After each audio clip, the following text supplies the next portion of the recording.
You weren't born unstoppable. You become that through training, clarity, and brutal self-honesty.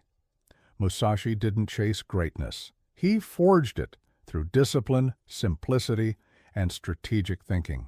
His Book of Five Rings was not a book of combat. It was a manual for life mastery.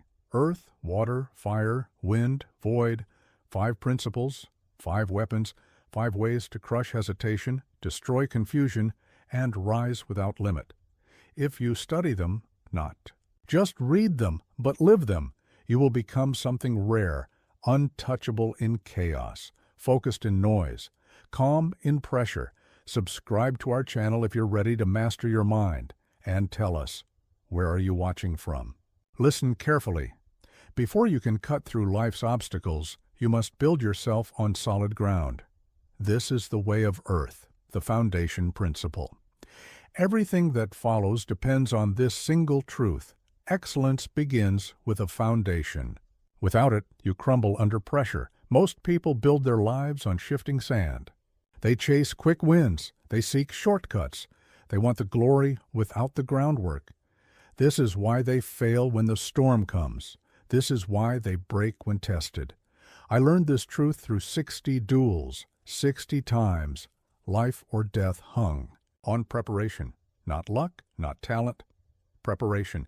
The warrior who survives is not the strongest or the fastest. He is the one who built his skills on unshakable ground. What is your foundation? Is it solid, or are you building on wishes and hopes? True foundation has 3 pillars. First, knowledge of yourself. You must know your strengths without pride. You must know your weaknesses without shame. Self-deception is the enemy of mastery. When you lie to yourself about what you can do, you create cracks in your foundation. Second, daily practice. Not when you feel like it, not when it's convenient. Every day, consistency builds bedrock. The samurai sharpens his sword daily, not because it is dull, but because sharpness requires maintenance. Your skills are the same. Practice them or lose them. Third, acceptance of hardship. Comfort weakens foundation. Struggle strengthens it. When you embrace difficulty instead of avoiding it, you develop unbreakable ground beneath your feet. Pain becomes your teacher. Failure becomes your guide. Here's what most people don't understand about foundation. It's invisible until you need it. When crisis strikes, when pressure mounts, when everything falls apart, that's when foundation shows its worth. The warrior with solid ground stands firm. The one built on sand collapses. Build slowly. Build deliberately. Rush nothing. A house built in haste will not survive the first strong wind. But stone placed carefully on stone creates structures that last centuries. Your character is your foundation. Your habits are your foundation. Your understanding of reality is your foundation. If any of these are weak, everything above them will eventually crumble. Start where you are, not where you wish you were, not where others expect you to be, where you actually stand right now. Face the truth of your current position. This is not defeat. This is wisdom. You cannot build from anywhere except where you are. The way of Earth teaches patience with purpose. You do not plant a seed and demand fruit tomorrow. You water it daily. You protect it from storms. You trust the process. Excellence follows the same path. But let me ask you this. Are you building on bedrock or sand? Your future depends on how honestly you answer this question. A sword in untrained hands is just expensive metal. A master's sword becomes an extension of his soul. The difference is not the blade. The difference is understanding. Your tools, your habits, your strengths, master them completely. This is the second teaching of the way of Earth. Before you can defeat any external enemy, you must know your internal resources. Most warriors lose because they fight with weapons they don't truly understand. I spent years learning every inch of my blade, its weight, its balance, how it moved in rain, in snow, in blazing sun. I knew which grip served which purpose. I understood when to strike fast and when to strike deep. The sword became part of me because I made it part of me. What are your weapons? Not just the obvious ones. Your mind is a weapon. Your words are weapons. Your time is a weapon. Your attention is a weapon. But do you know how to use them? Most people carry tools they've never truly mastered. They own books they've never read. They have skills they've never sharpened. They possess strengths they've never fully developed. This is waste. This is weakness disguised as preparation. True mastery begins with inventory. What do you actually know? Not what you think you know. Not what you wish you knew. What can you do right now, under pressure, without hesitation? This is your real arsenal. Be honest. Brutal honesty is the price of excellence. If you cannot do something well, admit it. If you can do something well, acknowledge it without false modesty. Self-awareness is the foundation of self-mastery. Here's what separates the master from the amateur. The amateur collects techniques. The master perfects fundamentals. The amateur seeks more options.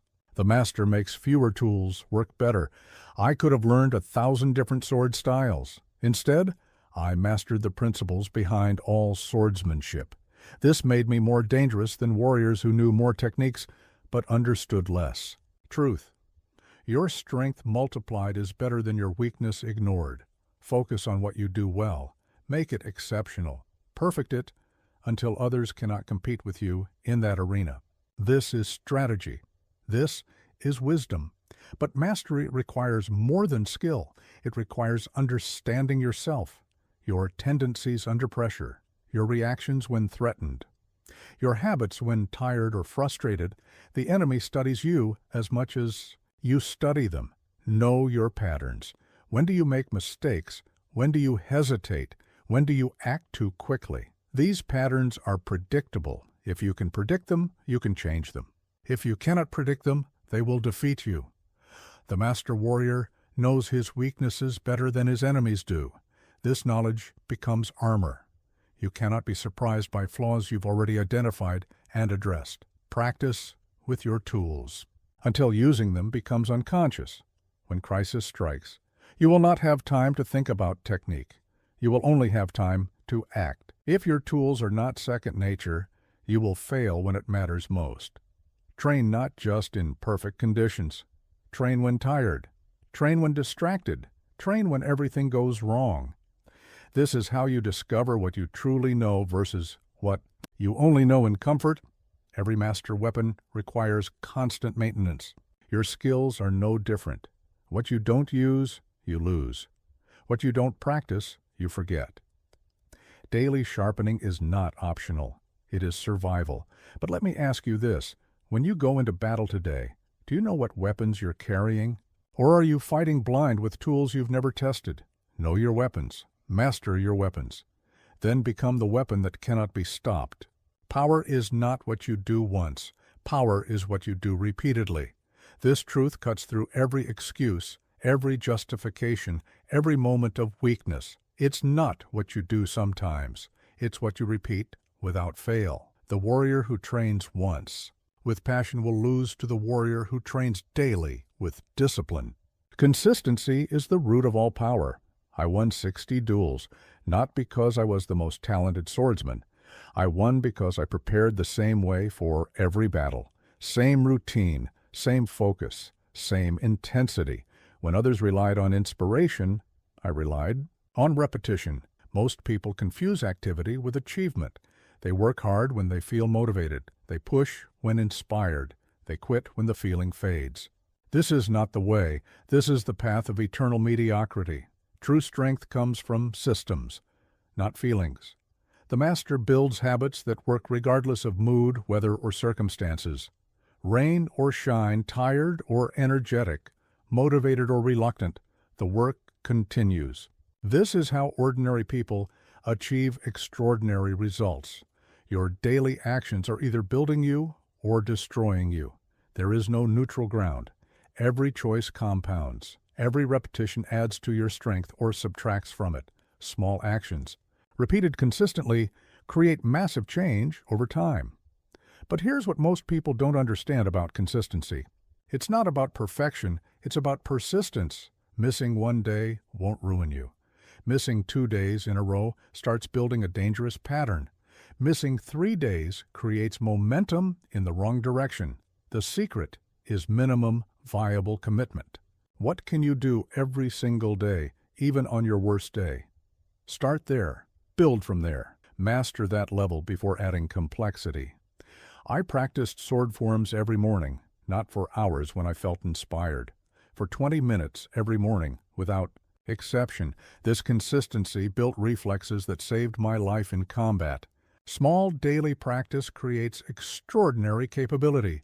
Your enemies are not just external. Your greatest enemy is your own inconsistency. The voice that says, just this once, or I'll start tomorrow, or I'll make up for it later. This voice has killed more dreams than any external force. Fight this enemy with pre-commitment. Decide once what you will do daily. Then do it without deciding again.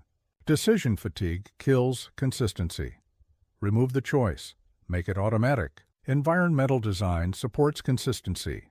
Arrange your surroundings to make good choices easier and bad choices harder. Put obstacles between yourself and distraction. Remove obstacles between yourself and your goals. Track your consistency visually. Mark each day you complete your commitment. Watch the chain of successful days grow longer. Protect the chain. This visible progress becomes its own motivation. But consistency requires strategy, not just willpower. Plan for obstacles. What will you do when sick, when traveling, when overwhelmed? Have backup plans. Reduce your commitment if necessary, but never break the chain. The compound effect of consistency is invisible at first. Day 1 looks the same as day 0. Day 30 shows little change. Day 300 reveals transformation. Day 1000 creates mastery. Trust the process even when you cannot see the progress. Here's what separates those who achieve from those who attempt. Achievers understand that consistency is a skill. They develop it deliberately. They practice it consciously. They protect it fiercely.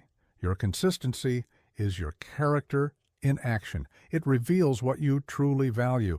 It shows who you really are when no one is watching. It demonstrates whether your words align with your choices. But let me ask you this. What are you doing consistently right now? Is it building the person you want to become, or is it keeping you exactly where you are? Consistency is not glamorous. It's powerful. It's not exciting. It's effective. Master consistency, and you master the way. Foundation of all achievement. Complexity is the enemy of execution. When your life depends on perfect technique, you don't want 17 options. You want one technique perfected to deadly precision. Complexity weakens. Simplicity, sharpened, becomes lethal. This is the deepest teaching of the way of Earth. Masters do basic things at an unbasic level. I defeated elaborate sword techniques with simple cuts. While my opponents performed beautiful, complex movements, I struck with fundamental attacks, perfected through endless repetition. Beauty loses to effectiveness. Complexity loses to simplicity executed flawlessly. Most people chase advanced techniques before mastering basic ones. They want the secret moves, the hidden knowledge, the expert strategies. This is backwards thinking. This is why they fail when tested. The basics are not basic because they're easy. They're basic because they're fundamental. They form the foundation upon which everything else is built. Skip them, and everything above collapses under pressure. What are the basics of your domain, the fundamental skills that everything else depends on? These are your primary weapons. These deserve your primary attention. In combat, I relied on 5 basic cuts and 3 basic blocks. Not because I didn't know more techniques, because these worked in every situation. When your life hangs on perfect execution, you choose reliability over variety. Advanced techniques are seductive. They promise shortcuts to mastery. They offer the illusion of rapid progress. But advanced techniques built on weak fundamentals create elaborate weakness, not strength. Perfect the basics until they become unconscious, until you can execute them perfectly under extreme pressure, until they flow without thought or hesitation. This level of mastery takes years to develop. There are no shortcuts, but here's what most people miss about basic techniques. They're not limited by their simplicity. They're unlimited because of it. A master can apply a basic principle in infinite ways. Complexity limits options. Simplicity creates endless possibilities. Train basics daily, not just when learning, not just when warming up, throughout your entire journey. The master practices basics with the same intensity as the beginner, but with deeper understanding. Each repetition of a basic technique reveals new layers. What seemed simple becomes profound. What appeared limited becomes versatile. This is why masters never graduate from fundamentals. They dive deeper into them. Your basic techniques must work when you're tired, stressed, scared, or overwhelmed. If they only work in perfect conditions, they're not truly mastered. Test them under pressure. Refine them through adversity. Eliminate unnecessary movements. Every motion should serve a purpose. Wasted movement creates openings for your enemies. Efficiency in basics translates to power in application. Study the masters in your field. Notice how they make difficult things look effortless. This apparent effortlessness comes from fundamental movements practiced to perfection. They're not doing less. They're doing basics better. Speed comes from simplicity, not complexity. The fastest technique is the one with no wasted motion. The most powerful technique is the one with perfect form. Master basic movements and speed follows naturally, but mastery of basics requires honest self-assessment. You must see your flaws clearly. You must identify where your fundamentals break down under pressure. This humility is the price of improvement. Practice basics in isolation, then practice them in combination, then practice them under increasing pressure and complexity. This progression builds unshakable skill. Remember this truth. In the moment of crisis, you will not rise to the level of your advanced techniques. You will fall to the level of your mastered basics. Make sure that level is high enough to win. Here's what separates the master from the pretender. The pretender wants to impress others with complex techniques. The master wants to defeat enemies with simple ones. The pretender seeks admiration. The master seeks victory. But let me ask you this. Are your basics sharp enough to cut through any challenge? Or are you building complexity on a foundation of sand? Master the basics. Make them lethal. Everything else is decoration. Water does not break. It bends. And that's why it wins. This is the way of water. The second ring of unstoppable excellence. Water never argues with rock. It doesn't fight the mountain. It finds another path. Over time, water carves through stone. That seemed unbreakable. This is the power of patient persistence over rigid resistance. Most people fight obstacles head-on. They meet force with force. They push harder when blocked. They waste energy on battles they cannot win. This is the path of unnecessary suffering. Flow around obstacles. Don't resist them. Adaptation beats confrontation. Flexibility defeats rigidity. Water wins because it never insists on fighting where it's weakest. I learned this truth in my 15th duel. My opponent was stronger, had longer reach, and fought with righteous anger. Direct confrontations would have meant death. So I changed the rules. I fought at angles he didn't expect. I used his strength against him. I flowed around his power until I found my opening. Your greatest obstacles often contain your greatest opportunities.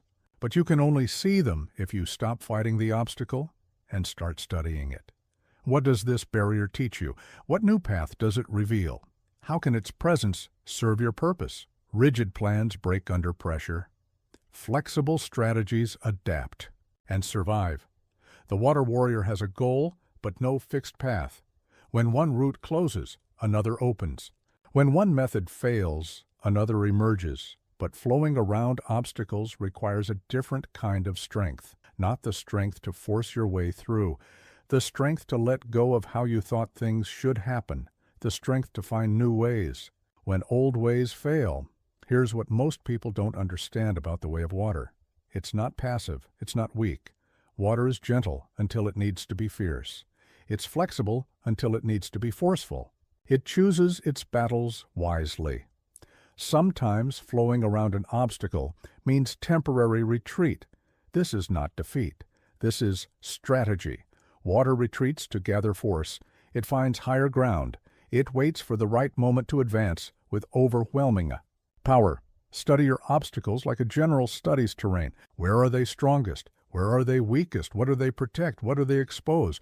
Every barrier has gaps. Every defense has flaws. Find them.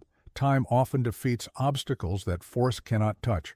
What seems impossible today may become inevitable tomorrow.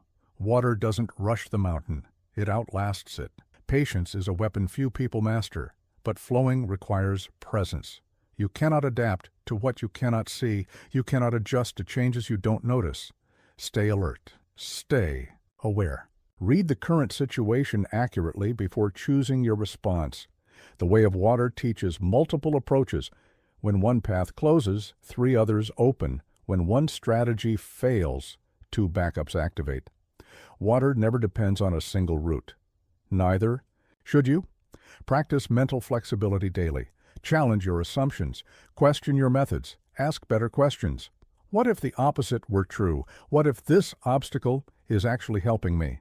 What if this delay is actually protection? Some obstacles are not meant to be overcome.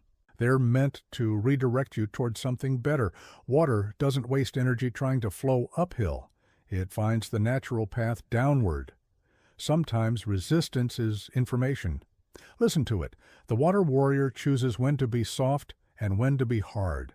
Soft when facing rigid opposition, hard when facing weak resistance. Adaptation is not about being consistently gentle. It's about being consistently appropriate. Your ego wants to prove it can break through any barrier. Your wisdom knows that breaking through is only one option among many. Usually not the best option. Usually not the most efficient option. But here's the deeper truth about flowing around obstacles. It changes you. Each adaptation makes you more flexible. Each creative solution expands your capabilities. Obstacles become training. Barriers become teachers. The master of the way of water doesn't fear obstacles. He appreciates them. They force creativity. They demand growth. They reveal possibilities that comfort could never show. But let me ask you this. What obstacle are you fighting that you should be flowing around? What barrier is teaching you a lesson you're refusing to learn? Be, like water, find the way. Trust the process. Flow toward your goal, not necessarily in a straight line. Pressure is only dangerous if your mind reacts. Stay fluid, stay ready. This is the deeper teaching of the way of water. Chaos cannot defeat what remains calm within it.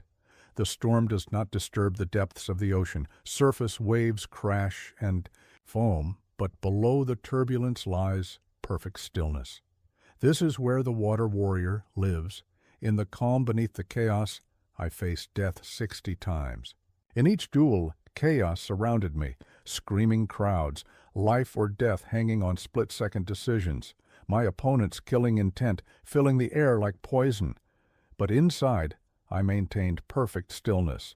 This stillness was my greatest weapon. Most people lose before the fight begins. Their minds create the defeat through panic, overthinking, or emotional reaction. They defeat themselves while their enemies watch. This is why calmness is not just helpful. It's essential. Your mind under pressure reveals your true level of mastery. Anyone can perform well in perfect conditions. The master performs well when everything goes wrong, when the stakes are highest, when there's no room for error. Pressure exposes flaws that comfort hides. Under stress, weaknesses multiply, unresolved issues surface, poor preparation becomes obvious. This is why pressure is your teacher. It shows you exactly what needs improvement.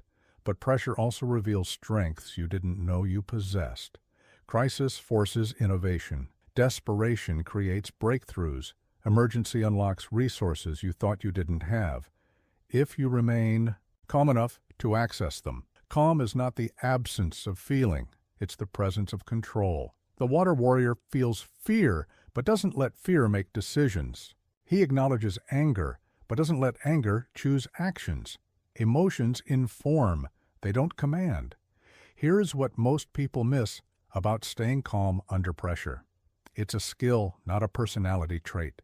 You can develop it. You can practice it. You can strengthen it like any other ability. Calmness is trained, not inherited. Practice calm in small pressures. How you handle minor frustrations predicts how you'll handle major crises. The person who loses control over traffic jams will lose control when life depends on clear thinking. Breath is the bridge between body and mind. Control your breathing, and you control your state. Deep, slow breaths signal safety to your nervous system. Shallow, rapid breaths signal danger. Choose your signal consciously. Focus on what you can control. Ignore what you cannot. This simple distinction eliminates most pressure. You cannot control outcomes. You can control actions. You cannot control others' choices. You can control your responses. Prepare thoroughly, then let go completely. Over-preparation creates anxiety. Under-preparation creates panic. Right preparation creates confidence. Then release attachment to results and flow with what emerges. The calm warrior sees opportunities that panic blinds others to. While enemies make mistakes driven by emotion, he exploits openings with clear judgment. Chaos creates advantages for those steady enough to recognize them, but staying calm requires accepting reality as it is, not as you wish it were. Resistance to what's happening creates inner turbulence. Acceptance creates inner peace. Fight the situation you can change. Accept the situation you cannot. Mental rehearsal builds calm under pressure. Visualize yourself performing perfectly in stressful situations. Your mind cannot distinguish between vivid imagination and actual experience. Use this to program calm. Responses before crisis strikes. The water warrior trusts his training. When pressure mounts, he doesn't question his preparation. He executes what he's practiced. Doubt creates hesitation. Hesitation creates defeat. Trust creates flow. Remember that pressure is temporary. Every storm passes. Every crisis ends. This, too, shall pass. Maintaining this perspective prevents pressure from feeling permanent and overwhelming. Your enemies want you to lose composure. They benefit when you react emotionally. Your calmness frustrates their strategy. Your stillness neutralizes their chaos. In remaining calm, you rob them of their primary weapon. But let me ask you this. When pressure builds around you, do you become the storm or the eye of the storm? Do you add to the chaos or create an island of calm within it? Master your inner weather. Stay fluid in all conditions. Remain ready regardless of circumstances. This is the power of water under pressure. You don't fight the same in every battle. Flexibility is survival. The warrior with one strategy will eventually meet the enemy who can defeat it. The warrior with infinite adaptability cannot be permanently defeated. Strategy is adaptation in motion. Not a rigid plan, but a living response to changing conditions. The water warrior reads the battlefield and adjusts accordingly. Every situation demands a unique approach. I never used the same technique twice in succession. Not because I was showing off, because predictability is death. The moment your enemy understands your pattern, they can counter it. Adaptation keeps you unreadable. Unpredictability keeps you alive. Most people mistake stubbornness for strength. They commit to one approach and refuse to change when it stops working. They would rather fail with their favorite strategy than succeed with an adjusted one. This is pride disguised as principle. True strategy reads conditions accurately. What worked yesterday may fail today. What succeeds in spring may fail in winter. What defeats one enemy may empower another. Conditions change. Strategy must change with them. But adaptation without principles is chaos. The water warrior has core values that never change and tactics that constantly evolve. Know what you stand for. Change how you achieve it. Fixed purpose. Flexible methods. Study your environment continuously. Every detail matters. The terrain, the weather, the time of day, your enemy's mood, your own energy level. These factors determine which strategies work and which ones fail. Here's what separates strategic thinking from wishful thinking. Strategy acknowledges reality. It works with what is, not what should be. Wishful thinking fights reality and always loses. Strategic thinking uses reality and usually wins. The master strategist sees 3 moves ahead, not because he's predicting the future, because he's preparing for multiple possibilities. When option A fails, option B activates immediately. When B fails, C is ready. Always have alternatives. Speed of adaptation often matters more than quality of strategy. The good plan executed quickly beats the perfect plan executed slowly. When conditions change with them immediately. Hesitation kills more warriors than poor planning. Your strategy must account for human nature. People are predictable in their unpredictability. They have patterns, they have weaknesses, they have blind spots. Study these carefully, use them wisely. But strategy is not manipulation. It's intelligent action. The difference is intention. Manipulation serves selfish purposes. Strategy serves the mission. Clean motives create sustainable success. Dirty motives create temporary wins followed by permanent problems. Gather information constantly. The strategist with better information makes better decisions. Ask questions. Listen carefully. Observe details others miss. Information is power only when it's accurate and timely. Test your strategies in small battles before large ones.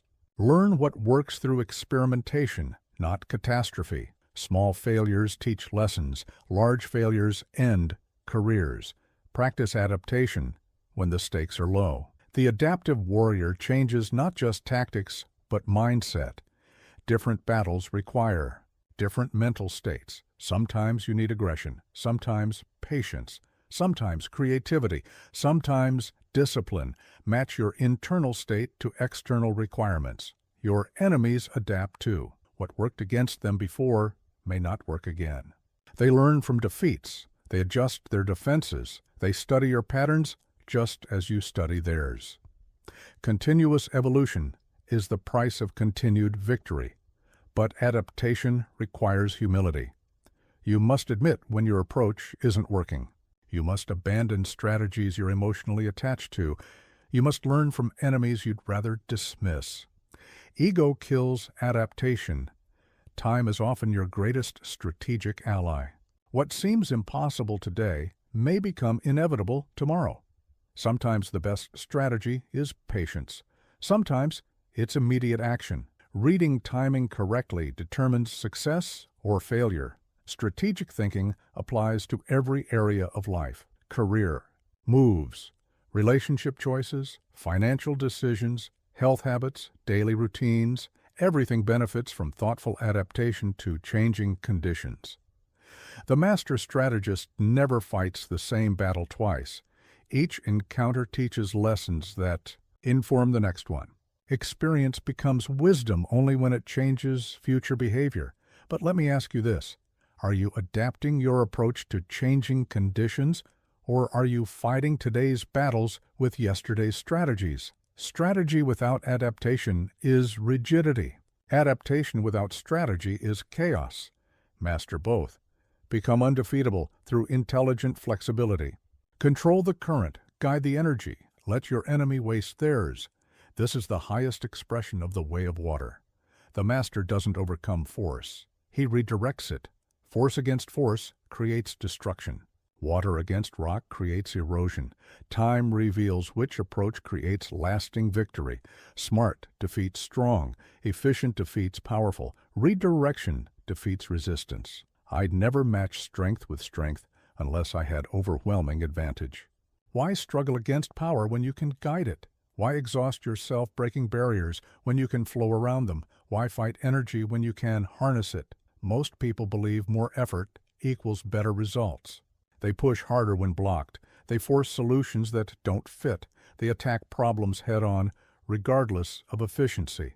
This wastes energy and creates unnecessary resistance. True power lies in minimum effort for maximum result. The master finds leverage points. He identifies where small pressure creates large change. He looks for the single action that makes 10 other actions unnecessary. Your enemy's strength often contains his weakness. His greatest asset can become his greatest liability. Study what he's proud of. Find how that pride creates blind spots. Use his strengths against him, but redirection requires patience. You must wait for the right moment. You cannot rush the process. Water doesn't force the boulder to move. It waits for rain, for erosion, for time to create the conditions where movement becomes inevitable. Here's what most people miss about redirection. It's not passive. It's precisely active. Water doesn't randomly flow. It follows the path of least resistance toward its destination. Purpose guides the flow. Intention directs the energy. Read the forces around you accurately. Where is energy moving? How can you align with that movement instead of opposing it? What wants to happen naturally that you can support instead of fighting? Sometimes the best action is no action. Let your enemies defeat themselves through their own aggression. Provide them with opportunities to overextend. Allow their impatience to create openings. Patience becomes a weapon.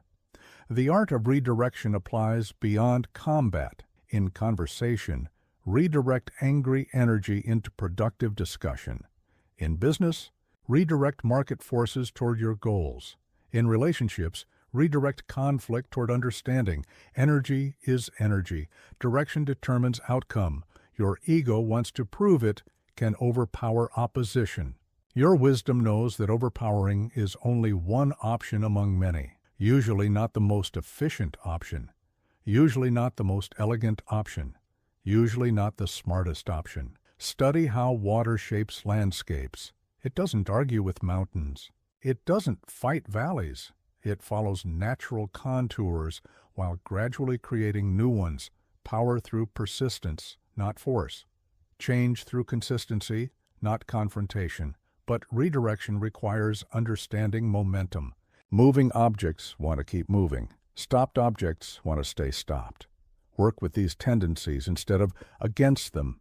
Add speed to what's already moving. Remove obstacles from what wants to flow. The master of redirection sees energy everywhere.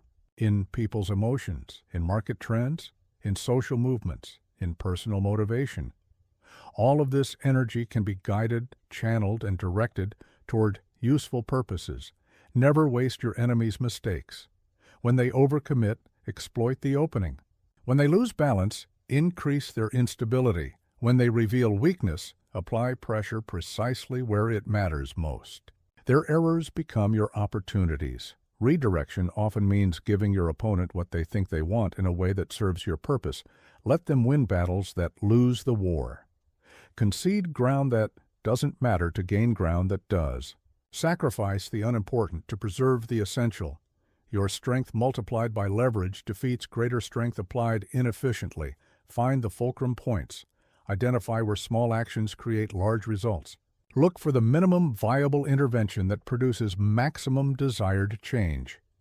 But mastering redirection requires releasing attachment to how things should happen. You cannot force outcomes. You can only influence probabilities, set intentions, take action, then allow results to emerge naturally. The redirected force is often more powerful than the original force. A thrown punch redirected becomes a throw. An angry accusation redirected becomes self-awareness. Market resistance redirected becomes market demand. Transform opposition into assistance. Remember that some forces cannot be redirected. They must be avoided or endured. Wisdom lies in recognizing the difference.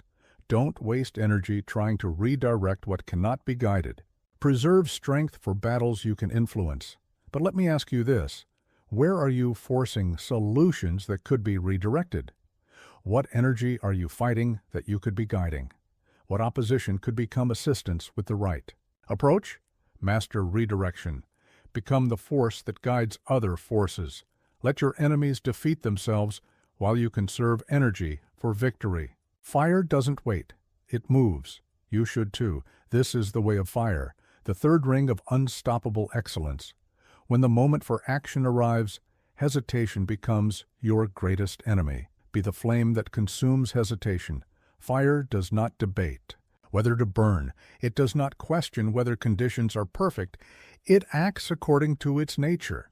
Decisiveness is the nature of the warrior. I won duels not because I was always right, but because I acted while my enemies hesitated. The warrior who strikes first with commitment defeats the warrior who strikes better, but later. Speed of decision often trumps quality of decision. Most people are paralyzed by the need for perfect information. They wait for certainty that never comes. They seek guarantees that don't exist. While they analyze, opportunities disappear. While they hesitate, enemies advance. Hesitation is fear disguised as prudence. It pretends to be wisdom while actually being weakness. The hesitant warrior knows what needs to be done, but lacks the courage to do it. Knowledge without action is worthless, but speed without direction is chaos. Fire burns purposefully. It consumes what feeds it and avoids what extinguishes it. Your actions must have the same intelligence. Move fast, but move toward your goal. Here's what most people don't understand about overcoming hesitation. It's not about eliminating fear. It's about acting despite fear. Courage is not the absence of fear. Courage is action in the presence of fear. The fire warrior makes decisions quickly and adjusts them as needed. Poor decisions corrected rapidly often produce better results than perfect decisions implemented slowly. Movement creates information. Action reveals possibilities. Your enemies count on your hesitation. They create complexity to slow your decision-making. They present multiple options to paralyze your choice. They manufacture urgency to pressure your judgment. See through these tactics. But decisive action requires preparation. You cannot act quickly if you haven't thought deeply. The fire warrior spends long hours in contemplation so he can spend short moments in action. Preparation enables speed. Study your patterns of hesitation. When do you delay necessary actions? What triggers your indecision? What fears stop your forward movement? These patterns are predictable. Once identified, they can be changed. The moment you recognize the right action, take it. Don't wait for permission. Don't seek consensus. Don't analyze it to death. Trust your preparation. Trust your instincts. Trust your ability to adjust as you go. Some opportunities have expiration dates. Market windows close. Relationships change. Circumstances shift. The action that works today may not work tomorrow. Timing is not just important. Sometimes it's everything. Your reputation for decisiveness affects how others respond to you. People respect those who act with confidence. They follow those who move with purpose. They avoid those who waste time on indecision. Your decisiveness attracts support. But fire consumes wisely. It burns what serves its purpose and preserves what doesn't. Reckless action is not the same as decisive action. The fire warrior acts quickly but not carelessly. Speed with intelligence, not speed alone. The cost of hesitation compounds over time. Small delays create large problems. Minor indecisions become major obstacles. The action avoided today becomes twice as difficult tomorrow. Act before problems grow. Your mind will always find reasons to wait. More information needed, better timing required, perfect conditions necessary. These are rarely valid. They're usually excuses manufactured by fear. Recognize them as such. Practice making decisions quickly in low-stakes situations. Build your decisiveness muscle through daily choices. The person who cannot choose what to eat for lunch will struggle with career decisions. Start small. Build confidence. The fire warrior acts on incomplete information because complete information doesn't exist. He makes the best decision possible with available data, then improves as new information emerges. Perfect information is the enemy of timely action. Some decisions cannot be unmade. Some actions cannot be undone. This reality creates hesitation, but the fear of irreversible choices often prevents choices that could be easily corrected. Most decisions are more reversible than they appear. Your energy level affects your decisiveness. When tired, everything seems harder. When energetic, everything seems possible. Manage your energy strategically. Make important decisions when your fire burns brightest. But remember that indecision is also a decision. Choosing not to choose is still a choice. The hesitant warrior thinks he's avoiding risk. Actually, he's accepting the risk of inaction. Sometimes inaction is riskier than action. The master of the way of fire doesn't act impulsively. He acts immediately when the right moment arrives. The difference is preparation. When you've done the work beforehand, quick action becomes possible. But let me ask you this. What action are you avoiding that you know you should take? What decision are you delaying that needs to be made? What fire have you been refusing to light? Be the flame. Consume hesitation. Act with the speed and intensity that victory requires. This is the path of the decisive warrior. Momentum is your weapon. Set the pace or lose the fight. This is the final teaching of the way of fire. The warrior who controls tempo controls the outcome. Speed and rhythm determine victory more than strength or skill. Control the tempo. Control the battle. Force your enemies to fight at your pace. Make them react to your timing. When they're always responding, they can never truly attack. When they're always catching up, they can never get ahead. I won duels by controlling rhythm. Fast when my enemy expected slow. Slow when he expected fast. Erratic when he sought patterns. Consistent when he anticipated chaos. He fought my tempo, not his preferred one. This gave me every advantage. Most people let circumstances control their pace. They rush when pressured. They slow when comfortable. They react to external timing instead of imposing their own. This puts them at constant disadvantage. You're natural. Tempo is your baseline power. Some warriors are naturally fast. Others are naturally steady. Others are naturally explosive. Know your natural rhythm. Develop it fully. Then learn to vary from it strategically. But controlling tempo requires reading your opponent's preferred pace. Does he like sustained pressure or explosive bursts? Does he prefer careful planning or immediate action? Force him to fight against his nature. Here's what most people miss about tempo control. It's not just about speed. It's about when to speed up and when to slow down. It's about rhythm, not just pace. Music and combat follow similar principles. Both require timing mastery. The tempo controller sets traps through rhythm. He establishes patterns that lull enemies into expectations. Then he breaks those patterns at critical moments. The sudden change creates openings that predictable rhythm cannot provide. Your enemy's mistakes often come from fighting at the wrong tempo. When forced to move too fast, he becomes sloppy. When forced to move too slow, he becomes impatient. Either condition creates exploitable weaknesses, but tempo control requires energy management. You cannot maintain maximum intensity indefinitely.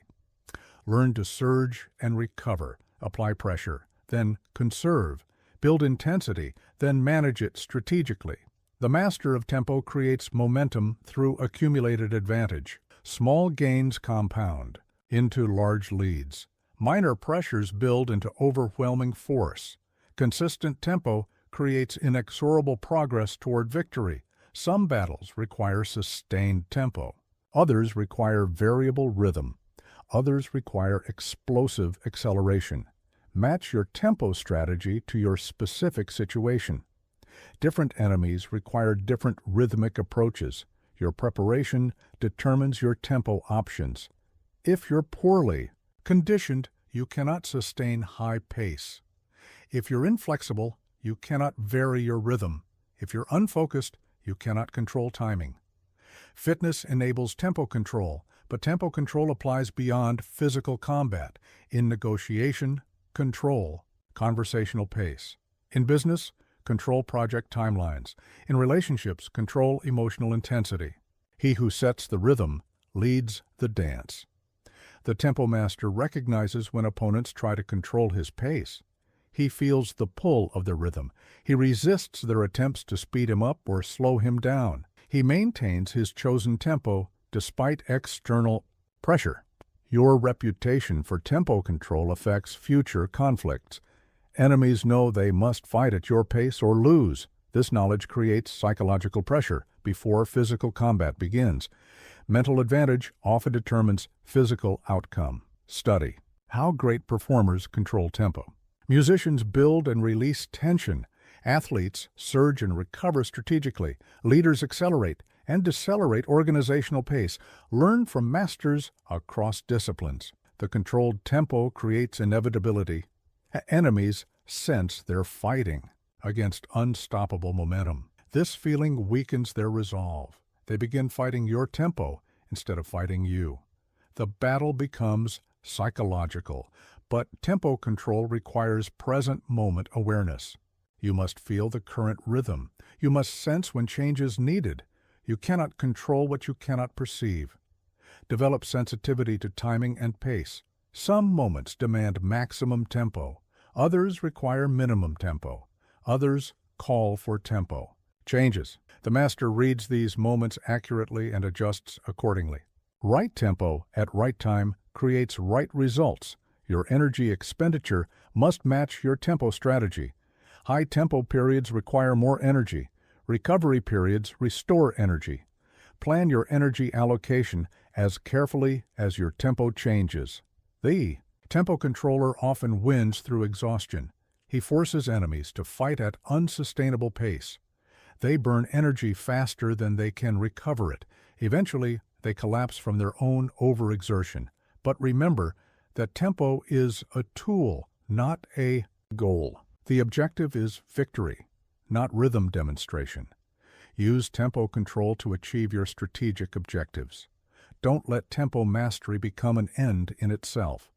The master of tempo never fights at only one pace. He varies his rhythm unpredictably. He speeds up when advantageous. He slows down when beneficial. He makes tempo changes that serve his strategy.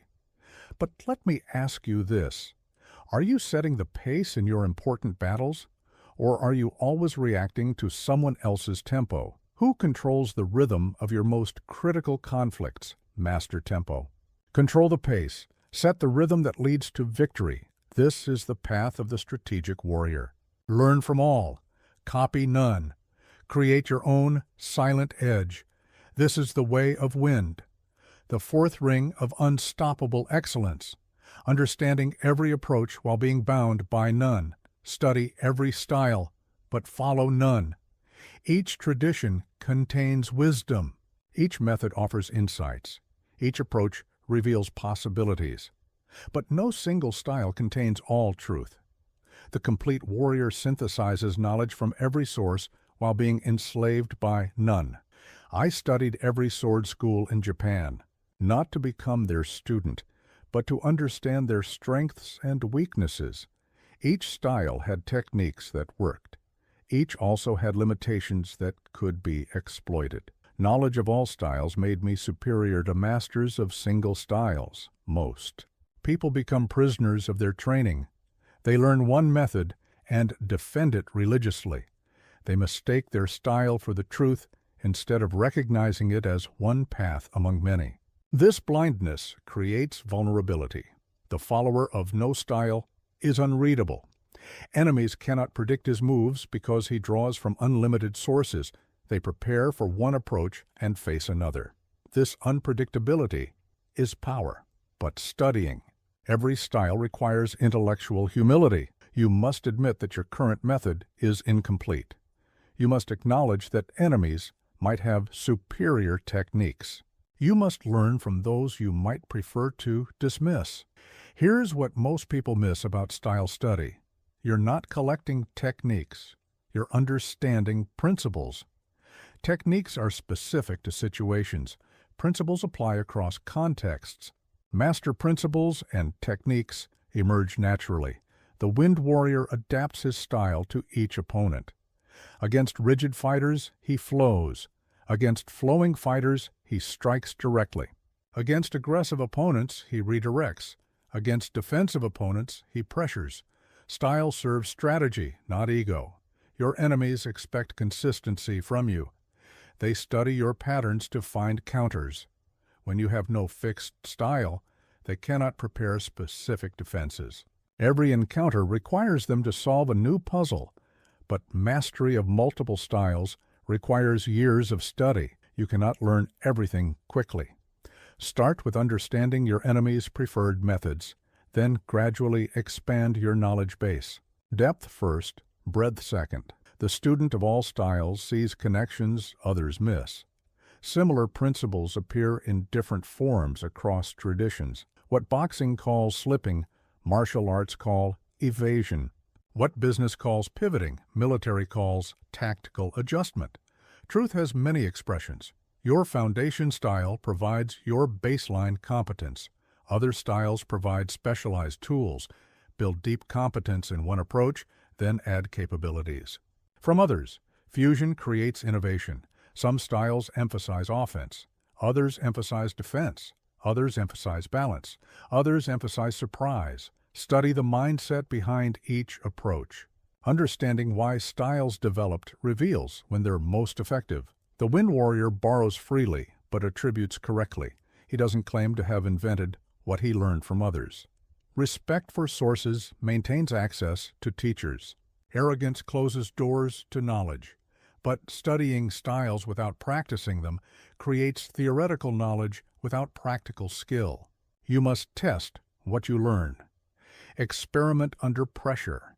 Discover what works for you personally versus what works in general. Your natural attributes determine which styles suit you best. Tall fighters have different advantages than short fighters. Fast fighters have different tools than strong fighters. Work with your nature, not against it. The master of wind sees through style-specific weaknesses. Every approach optimizes for certain conditions while accepting vulnerabilities in others. High-power styles sacrifice speed.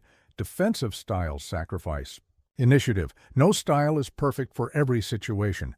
Your style should evolve continuously.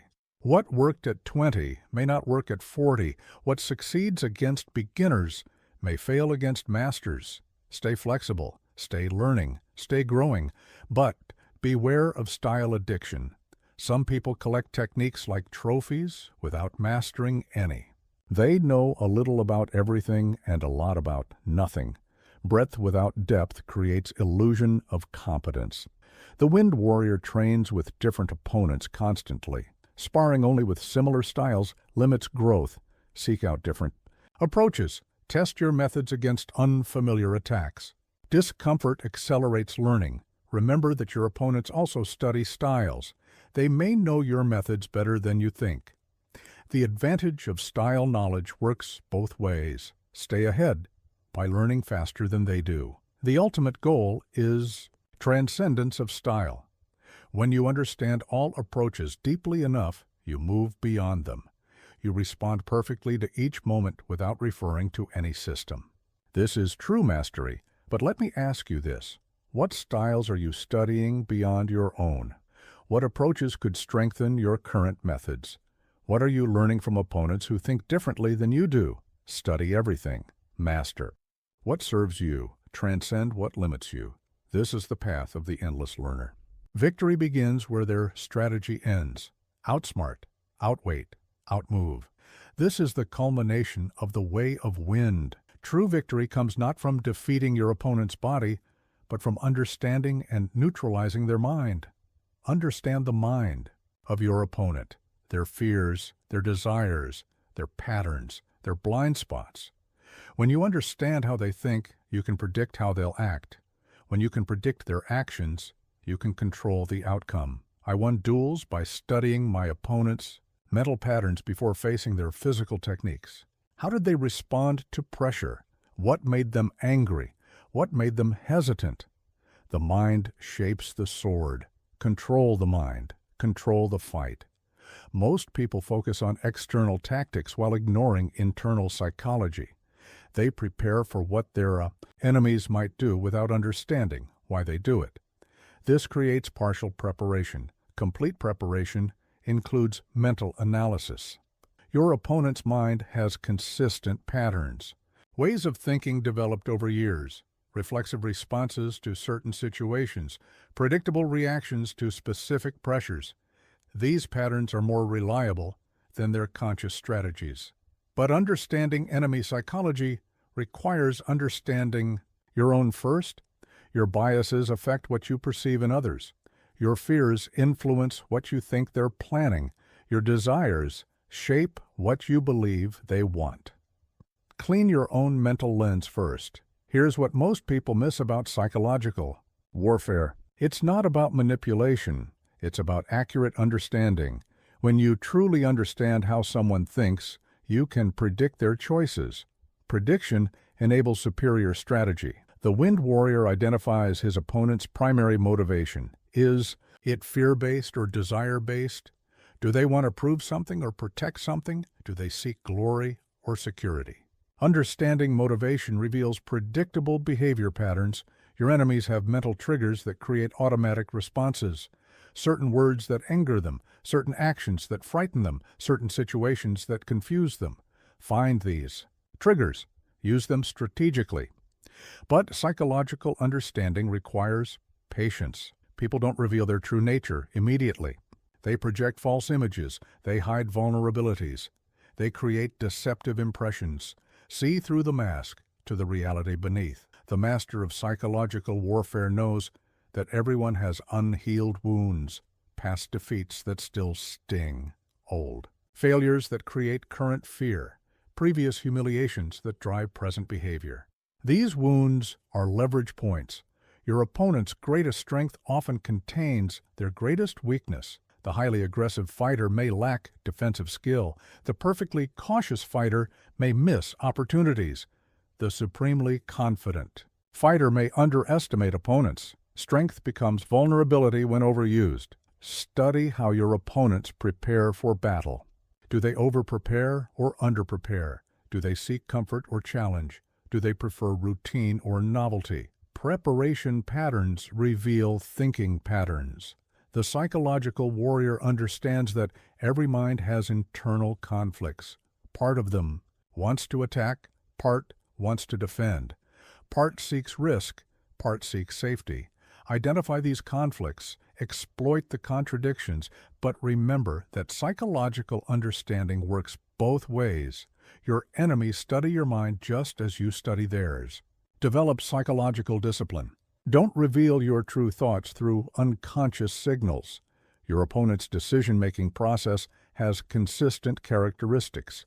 Do they decide quickly or slowly? Do they stick with decisions or change frequently? Do they prefer simple plans or complex ones? Understanding their process helps you influence their choices. The Wind Warrior pays special attention to what his opponents avoid. What topics do they change? What situations do they escape? What challenges do they decline? Avoidance patterns reveal fear patterns. Study your enemy's relationships with others. How do they treat subordinates? How do they respond to authority? How do they handle criticism? These interactions reveal character traits useful in combat. The psychological master knows that most people are driven by one of three primary fears: fear of pain, fear of loss, or fear of humiliation. Identify which fear dominates your opponents. Thinking. Use this knowledge strategically, but psychological warfare requires ethical boundaries. Understanding minds to defeat enemies is warriorcraft. Understanding minds to harm innocents is corruption. Use psychological knowledge in service of just causes. Your opponent's past battles created current mental habits. Previous victories built confidence in certain strategies. Previous defeats created anxiety about certain situations. History shapes current psychology. The Wind Warrior recognizes that some opponents cannot be understood through normal psychology. Madmen, fanatics, the completely desperate. These require different approaches. When normal psychology fails, revert to pure technique. Remember that understanding opponent psychology is ultimately about pattern recognition.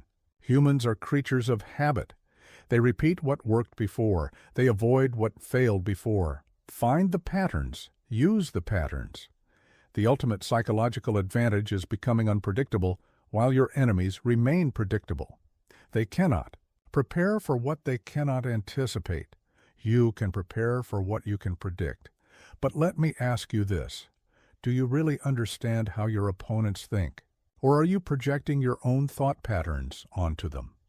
What mental habits make your enemies predictable? Master the psychology of conflict. Understand minds to predict actions. Know your enemies better than they know themselves. This is the path of the strategic warrior.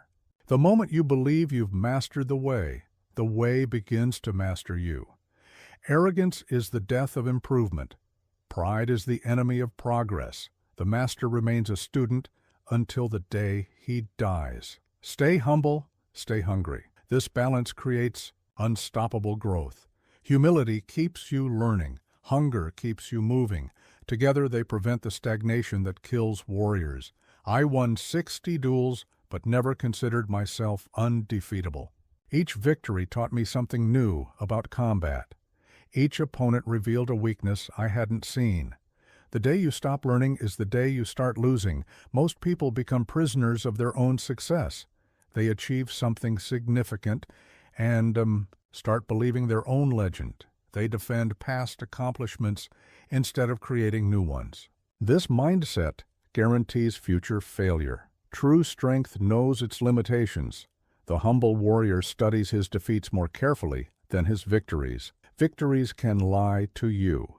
Defeats always tell the truth. Learn more from what doesn't work than from what does, but humility without hunger becomes complacency. You must remain dissatisfied with your current level, not because you hate where you are, but because you love what you could become. Dissatisfaction drives improvement. Here's what most people miss about the balance between humility and hunger.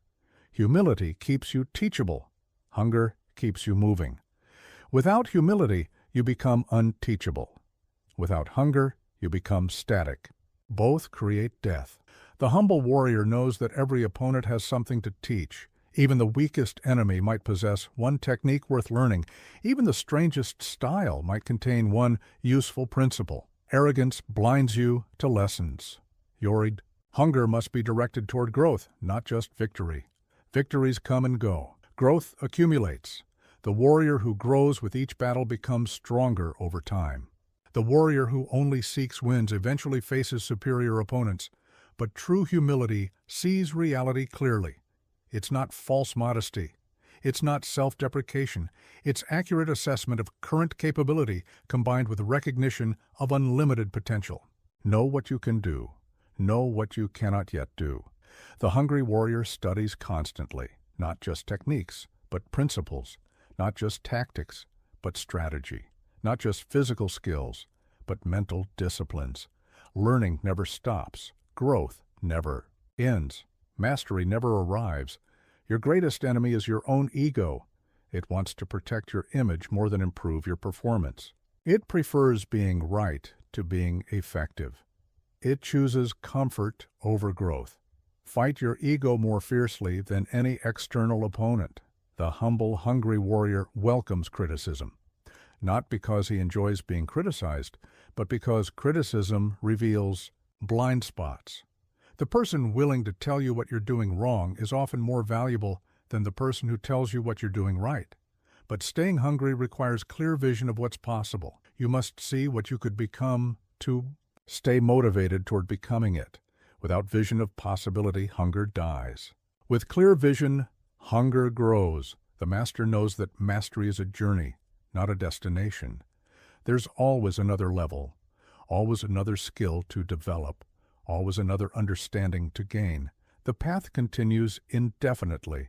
Your past achievements should inspire confidence, not create complacency. They prove what's possible when you apply yourself fully. They demonstrate your capability for growth. They don't guarantee future success without continued effort. The humble warrior seeks stronger opponents intentionally, not to prove superiority, but to accelerate growth. Easy victories teach nothing. Difficult challenges force evolution. Seek the struggle that creates strength. Study those better than you without jealousy. Learn from those worse than you without condescension. Everyone has something to teach if you're humble enough to learn and hungry enough to grow. But balance. Humility with confidence. Humility in learning, confidence in applying. Humble enough to receive instruction, confident enough to act decisively. These aren't contradictions. They're complementary strengths. The hungry warrior never compares himself to others for ego satisfaction. He compares himself to his previous self for growth motivation. The only competition that matters is with who you were yesterday. Your reputation should be built on consistency, not achievement. Consistent growth, consistent learning, consistent improvement. Let others focus on single victories. You focus on eternal betterment. Remember that every master was once a beginner. Every expert started ignorant. Every warrior began weak. The difference between masters and beginners is not talent. It's persistence in humble, hungry growth. The ultimate expression of humble hunger is teaching others. When you share knowledge, you reinforce your own learning. When you help others grow, you accelerate your own development. Teaching is the highest form of learning. But beware false humility that masks fear. True humility takes action despite uncertainty. False humility avoids action to prevent failure. Real humility says, I don't know everything, but I'll learn as I go. The humble, hungry warrior becomes a force of nature, constantly growing, constantly learning, constantly improving. Enemies cannot prepare for an opponent who's different every time they meet. But let me ask you this. Where has pride made you stop learning? What could you accomplish if you stayed as hungry as when you started? How much have you grown since your last significant victory? Stay humble enough to learn. Stay hungry enough to grow. Balance these forces. Master this balance. This is the path of the eternal student. You don't need to win. You need to move with no resistance. This prepares us for the way of void, the final ring of unstoppable excellence. True power comes not from grasping outcomes, but from releasing attachment to them. Let go of the outcome. Focus completely on the process. When you fight to win, you fight with tension. When you fight to fight perfectly, you fight with freedom. Paradox. Caring less about results often produces better results. I entered each duel without attachment to victory or fear of defeat. Not because I didn't care about living, because caring too much about living makes you fight like you're dying. Attachment creates tension. Tension creates mistakes. Most people sabotage themselves through outcome obsession. They want results so badly that they cannot perform actions that create results. They're so focused on the destination that they stumble on the path. True power flows through those who hold outcomes lightly. They give complete effort without grasping desperately. For success, they care deeply while remaining detached. This creates the relaxed intensity that produces peak performance. But letting go of outcomes doesn't mean not caring about them. It means caring about them in the right way. You care enough to prepare thoroughly. You care enough to act decisively. You don't care so much that attachment paralyzes performance. Here's what most people miss about detachment. It's not emotional numbness, it's emotional intelligence. Recognizing that you cannot control results directly. You can only control actions that influence results. Focus where you have power. The warrior who needs to win has already lost. Need creates desperation. Desperation creates poor judgment. Poor judgment creates defeat. The warrior who doesn't need to win but chooses to perform excellently cannot be defeated internally. Your attachment to specific outcomes limits your ability to recognize alternative victories. When you must win in one particular way, you miss opportunities to win in unexpected ways. Flexibility requires detachment from fixed results, but outcome detachment requires deep preparation. You can only let go of results when you've done everything possible to influence them. Unprepared detachment is just carelessness. Prepared detachment is wisdom. The master performs each action as if it were the only action that mattered, while knowing that no single action determines the final result. Complete presence in each moment. Complete detachment from final outcomes. Your enemies cannot manipulate what you're not attached to. They cannot threaten what you're willing to lose. They cannot bribe what you don't desperately want. Detachment makes you immune to psychological warfare. Study the difference between preference and attachment.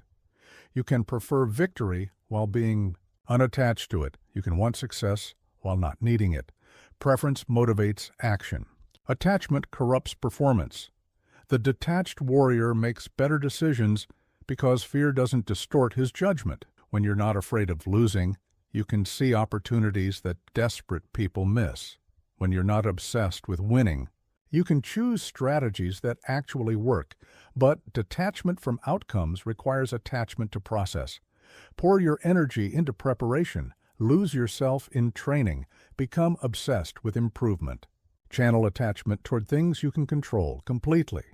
Your performance improves when you stop performing for results and start performing for excellence. Excellence is internal. Results are external. You control excellence directly. Results. Follow excellence naturally, but not always immediately. The Void Warrior treats victory and defeat as information, not identity. Victory reveals what worked. Defeat reveals what needs improvement. Both serve the larger purpose of growth. Neither defines personal worth. Remember that outcomes are often delayed consequences of past actions. Today's results come from yesterday's preparations. Today's actions create tomorrow's results. Focus on today's actions. Trust the process to produce appropriate outcomes. The ultimate freedom is freedom from the need to control what cannot be controlled. You cannot control your opponent's actions. You cannot control judges' decisions. You cannot control circumstances. Accept this limitation. Find power within it. But letting go requires faith in your preparation. When you've trained correctly, you can trust your responses to emerge naturally. When you've prepared thoroughly, you can release conscious control and let unconscious competence operate. Your attachment to outcomes often stems from attachment to identity. I am a winner requires continuous winning to maintain the identity. I am someone who gives complete effort requires only complete effort. Choose identity that serves performance. The detached warrior performs better under pressure because pressure cannot threaten what he's not attached to. When the outcome doesn't determine self-worth, pressure becomes simply another condition to adapt to. Study masters in any field. They perform with relaxed intensity, caring deeply while holding lightly, giving everything while needing nothing. This apparent contradiction is the secret of effortless excellence. But detachment is a practice, not a one-time decision. Your mind will constantly try to reattach to outcomes. Notice this tendency. Gently redirect attention back to process. This redirection strengthens detachment over time. The Void teaches that your worth isn't determined by your wins. Your identity isn't defined by your achievements. Your value isn't measured by your results. These truths liberate tremendous energy for actual performance. But let me ask you this. What outcomes are you gripping so tightly that the grip itself prevents their achievement? What results are you afraid of losing that haven't even happened yet? What could you accomplish if you cared less about impressing others? Release the outcome. Embrace the process. Trust your preparation. Fight with freedom. This is the path to the final ring of excellence. Void is freedom. No ego, no fear, just presence, just power. This is the way of Void, the fifth and final ring of unstoppable excellence. When you become nothing, you become everything. When you are nowhere, you are everywhere. Become the empty. Space that cannot be struck, not because you're not there, but because there's nothing solid for your enemies to hit. Like trying to cut water with a sword, like trying to grasp wind with your fist, presence without substance. Ah, I achieved this. State in my final duels. Not through mystical powers, but through complete integration of all previous teachings. Earth gave me foundation. Water gave me flow. Fire gave me decisive action. Wind gave me adaptability. Void gave me freedom from all limitations. Most people try to become something more. The Void Warrior becomes something less. Less attached, less rigid, less predictable, Less defined, in this lessness lies unlimited power. When you are nothing specific, you can be anything needed. True emptiness is not blank absence. It's pregnant potential. The void contains all possibilities, but commits to none until action becomes necessary. Then it manifests exactly what the moment requires. Perfect responsiveness, but reaching void requires mastering all previous ways first. You cannot skip to emptiness without first building something solid to empty. Foundation before flow, structure before space, substance before void. Here's what most people miss about the way of void. It's not about becoming passive. It's about becoming responsive, not lifeless, but defenseless, not weak, but unopposable. How do you fight what offers no resistance? The void warrior has no preferred outcome, so he cannot be disappointed.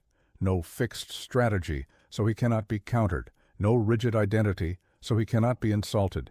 No desperate needs, so he cannot be manipulated.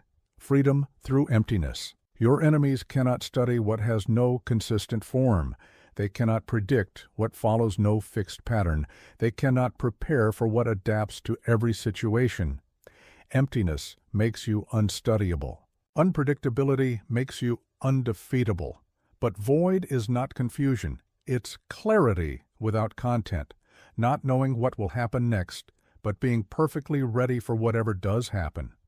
Present without agenda. Aware without attachment. Alert without anxiety. The empty warrior moves without moving, strikes without striking, wins without fighting. He allows situations to resolve themselves while providing the precise influence needed for optimal resolution. Minimum intervention, maximum effect. Your strength in void comes not from what you have, but from what you don't have. No limitations to constrain you, no fears to paralyze you, no expectations to disappoint you, no identity to defend. Pure potential, awaiting actualization. The void contains all the previous ways simultaneously. In one moment, solid as earth.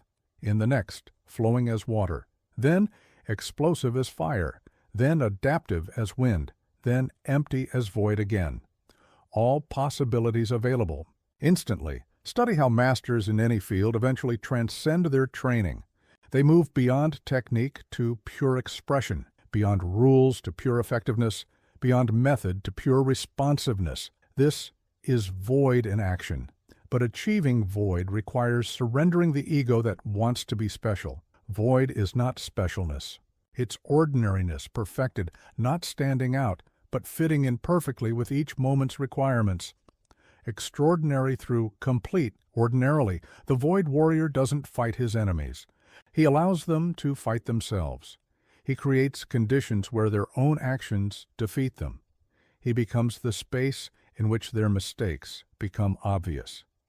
Effortless victory through perfect positioning. Your reputation in void becomes impossible to define. People cannot describe what you are because you are whatever each situation needs you to be. This indefinability makes you impossible to prepare for specifically. Remember that void is not a permanent state. It's a mode of operation, available when needed. Sometimes you need the solidity of earth, sometimes the flow of water, sometimes the emptiness of void. Master all modes. The empty space fears nothing because there's nothing to protect. Desires nothing because everything is already available. Resists nothing because resistance creates unnecessary friction. This fearlessness creates ultimate power. But void requires complete trust in your training. When you empty yourself of conscious control, unconscious competence must take over. This only works if unconscious competence has been properly developed through years of practice. The void warrior becomes like space itself, present everywhere but visible nowhere, supporting everything but controlling nothing, available for all possibilities but committed to none. The ultimate strategic position. Your enemies exhaust themselves fighting what isn't there.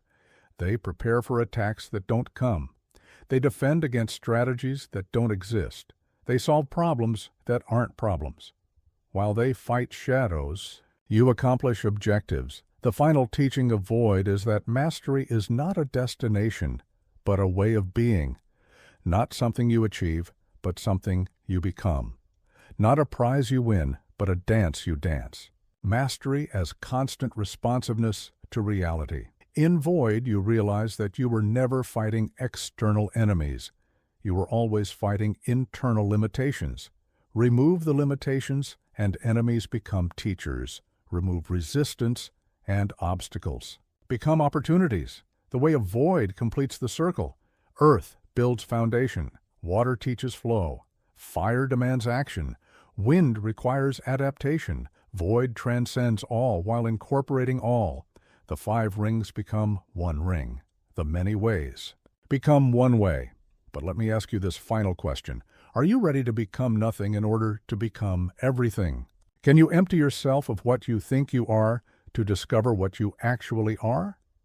Will you surrender the small self to find the unlimited self? Enter the void. Become the space between thoughts. Be the pause between breaths. Exist as pure potential, awaiting perfect expression. This is the final ring. This is unstoppable excellence. This is the way of no way. You already have what it takes. Now, go prove it.